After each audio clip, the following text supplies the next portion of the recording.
Wars Outlaws is a game that I've kind of been checking for, kind of had on my radar, not been all that hyped about, like trying to damn near wet my pants over in a sense, but something I have been checking for nonetheless. And now it's technically out via the gold edition, and the game has featured some controversy before it came out. People have been criticizing, like, based on how the character model looks and based on what you would probably see on Twitter and versus what you would actually see in game, it's nowhere near as bad as what you've seen. But the main character Kayved, she looks nothing like the actual face model for the game. So far the story seems like it's pretty much built on this premise of, oh, you have to make a name for yourself as this scoundrel of the galaxy, kind of roaming around, like taking up odd jobs from different factions, like building your reputation with different groups. While you may end up being in good favor with one group, you could end up rubbing another group entirely the wrong way. Like if you get caught in restricted areas, if you kill a bunch of their minions, which they will give chase throughout the open world, like if you're not careful, if you stumble upon like an enemy territory that you're not really in good standing with, best believe they will shoot on sight and chase you on sight. And if you're in a good standing with certain factions, you get rewarded with different outfits, different skins for your character. It feels really cool to use the blaster in combat, and even has this like type of Red Dead inspired Deadeye system that's pretty dope. I don't know how much you can upgrade that, but I would imagine you can at some point down the road in the game. The game does offer a little bit of attention to detail when you explore like certain smaller areas. You see how busy and crowded things are. You can hear conversations that stormtroopers are having with a merchant. There could even be a moment where you could be shopping at a merchant and a couple stormtroopers may say, hey, if you pay us some credits, we can look the other way at your shady shenanigans.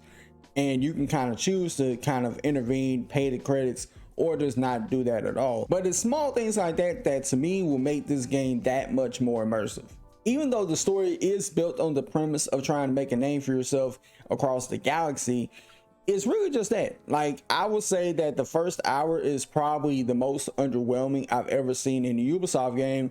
And honestly, it's kind of disappointing considering that Ubisoft has a hardcore track record of having a amazing, if not fantastic, first hour just to catapult you into the gameplay or into the open world, and you go from there. But here it just felt very meh and underwhelming. Another immediate issue you'll see early on is that this game will have some CGI cutscenes, which honestly I thought we were way past this point in 2024. Like, I hated it when they first introduced something like this in X-Men Origins Wolverine, and I still don't like something like that to this day, because it can kind of fool people into thinking like, hey, like, is this the graphical fidelity you were trying to target? I wouldn't understand the whole point of doing something like that in this day and age. The visuals are somewhat of a hit and miss. When the game first starts, it looks gorgeous, it looks very vibrant, it looks very lively, but then you start noticing that, you know, visually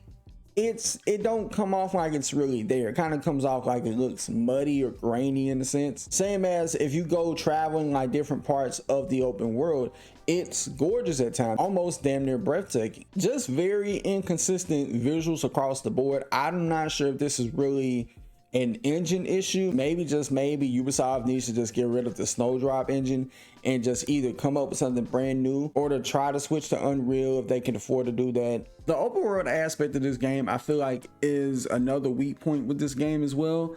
It kind of suffers the same problem that the Avatar game that came out last year had, where instead of having an open world that has a bunch of icon vomit on the screen, with the only exception thing to do that really felt meaningful was liberating the outposts. But with this game, it's a lot more scaled back, so much so to the point there really hardly isn't anything to do, and the things that there is to do, it's just, hey, go here, collect this treasure. Like, that's all it is. Now granted, the treasure that's in the game, it can be rewarding in the sense of you can use it to upgrade anything that you have, your blaster, your speeder, your ship. But I could tell early on it's gonna get to the point where you really ain't gonna have any need to do that. With the different areas you can go and explore and loot, and even go to certain merchants and buy certain things that you'll need for upgrades. The workbench is another thing I do like in this game. It's not like in Jedi Survivor where all you do is change